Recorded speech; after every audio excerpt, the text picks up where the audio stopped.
Labadiena, su jumis Marijampolės Jono Dutračio pagrindinės mokyklos speciali žinių laida skirta paminėti sausio 13 dieną.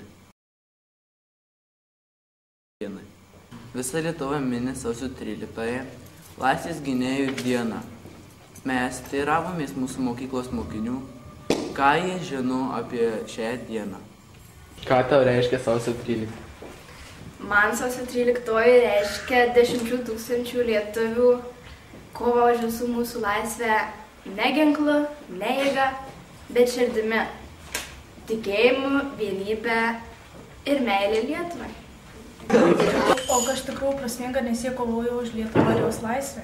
Sausio 13 dieną žmonės stovėjo prie televizijos bokšto, vieningai gynė savo tėvynę ir drąsiai stovėjo prieš rusų tankus. Ar eitumėte ginti Lietuvą? Eičiau ginti Lietuvą, nes myliu Lietuvos. Jeigu pasikartotų šie įvykiai, aš manau, kad eičiau ginti Lietuvos, nes man svarbi jos ateitis. Sausio 13 mes skaitome vadovėliuose, knygose. Tačiau visada įdomu yra išgirsti nūdienų liudininkų pasakojimus. Mūsų mokyklos mokytojai mums tai papasakojo. Pasiklausykime. Man buvo labai baisi diena, ypač naktis, nes dirbau tuo metu savivaldybėje. Kadangi aš buvau atsakinga už visų darbuotojų dokumentus, tai man liepė susidėti. Tiesiog meras patarė susidėti visus dokumentus ir prie savęs turėtus. Ėjom kraujo duoti, jau kada buvo sužeistų.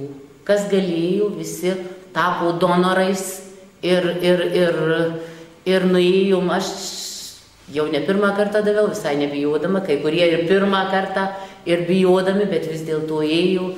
Toliau baisiausios buvo laidotuvės aukų, kada važiavom. Jau čia ne sausio 13, bet visiems su sausio 13 iš savivaldybės buvom delegacija, kuri važiavom į Vilnių ir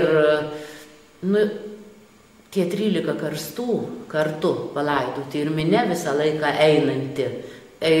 Didžiulė eilė ir judanti ta eilė, aišku, bet vis dėlto tai buvo labai baisu. Na, tą dieną iš tikrųjų jau čia prieš daugiau 20 metų man teko dirbti tuo metu savivaldybėje ir po tiek metų dabar iš tiesų palyginus atrodo, tuo metu mes nejautėm tos grėsmės, tik tuo metu galvojam, kaip čia mum elgtis savivaldybės darbuotojam, kadangi irgi ir Marijampolė taip pat buvo ruošiamasi, užimti svarbias įstaigas, ko neįvyko, mes ten irgi tam tikrų veiksmų turėjom imtis. Tačiau tos grėsmės tuo metu nejautėm, kas būtų atsitikę, jeigu būtų taip iš tikrųjų įvykę. Ir va taip pat savo tą patirtim pajutau, kad dabartinis jaunimas nepatyręs, jiems yra sunku suprasti tuos žmonės, kurie tai patyrė, bėgant laikui tai užsimiršta. Ir tai kažkaip reikia perduoti, kad jauni žmonės saugotų tą, kas yra tuo metu iškovota, perduotų karta iš kartos. Atsimenu kai kuriuos jausmus, kuriuos tuo metu išgyvenau. Aišku, išgyvenom visi nerimą, įtampą didžiulę, jaudulį.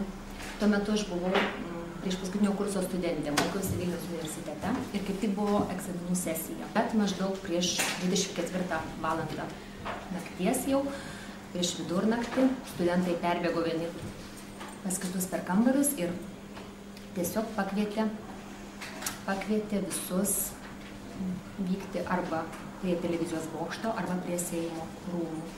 Na ir mes visi labai greitai susiruošėm, atbėgom į Antakalnio, ten troleibusų žiedas buvo ir tuo metu naktį kažkaip tai man labai strigo į atmintį, kad susistabdėme troleibusą ir mus visus nuvežė troleibusas visiškai atsitiktinai prie Seimo rūmų. Jeigu būtų nuvežęs prie televizijos bokšto, reiškia, būtume ten patekę, o dabar visiškai buvo atsitiktinumas. Patekome prie Seimo rūmų ir ką aš ten atsimenu? Atsimenu daugybę žmonių, degė laužai, žmonės vieni meldėsi, kiti dainavo tam tikras tautinės dainas, kalbėjosi, visi buvo labai susijaudinę.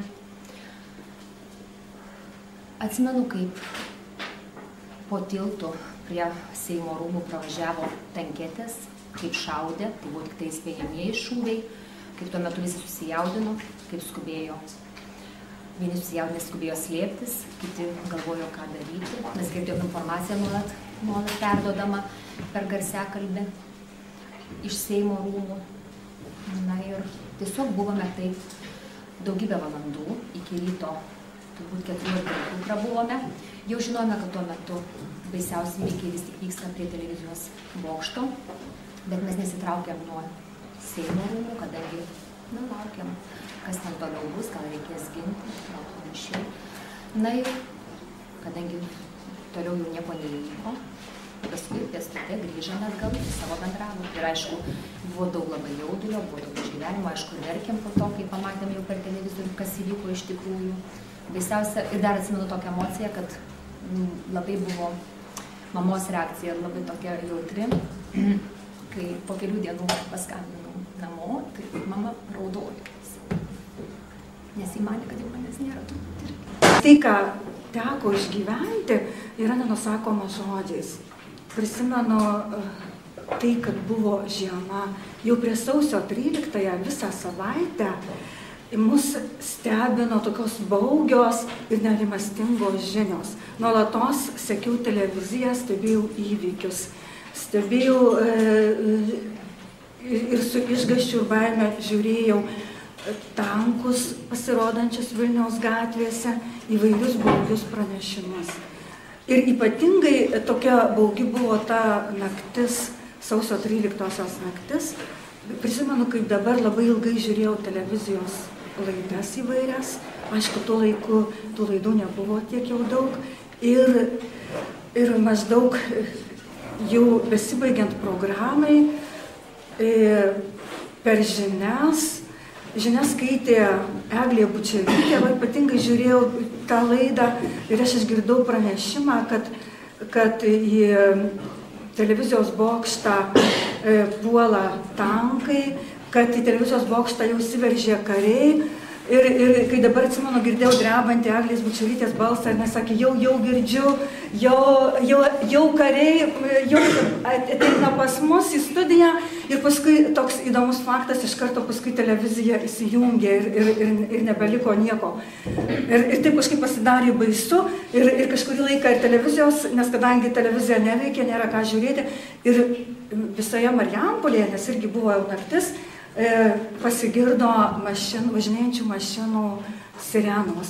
Kiek aš supratau, kad žmonės buvo kviečiami į Marijampolės aikštę rinktis visiems, ruoštis tiems nelauktiems ir neaiškiams ir nežinomiems įvykiams. Paskui jau ryte, kada pradėjau žiūrėti vėl televizijos laidas, tai sužinojome gana liūdnas žinias. Sužinojome, kad žuvo ne vienas žmogus, sužinojome, kad yra nemažai žuvusių. Ir kaip dabar žinau, aišku, buvo pasakojama ir apie Rimantą Juknevičių, žinot, kad puikiai, kad tai yra žmogus kilęs iš mūsų miesto, kad tai mūsų mokytojos Juknevičienės sūnus. Bet būtent, kai žiūrėjau televiziją, tai kažkaip net nepagalvojau, kad čia gali būti kažkaip būtų artimai susiję su mūsų kolektyvu.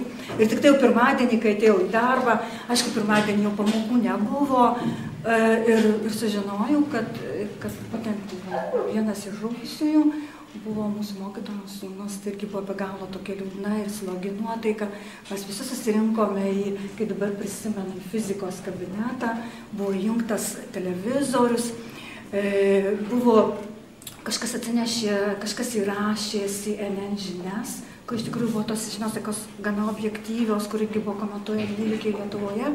Ir ta tokia nežinia, ir tokia baimė, ir kas čia dabar bus, tai išlikus iki šiol. Man tekę yra kaip tik tą sausio 13-ąją naktį praleisti prie Seimo rūmų ir kaip ir dauguma jaunų žmonių, tuometinių studentų, mes tiesiog susirinkome palaikyti Lietuvos vyriausybę.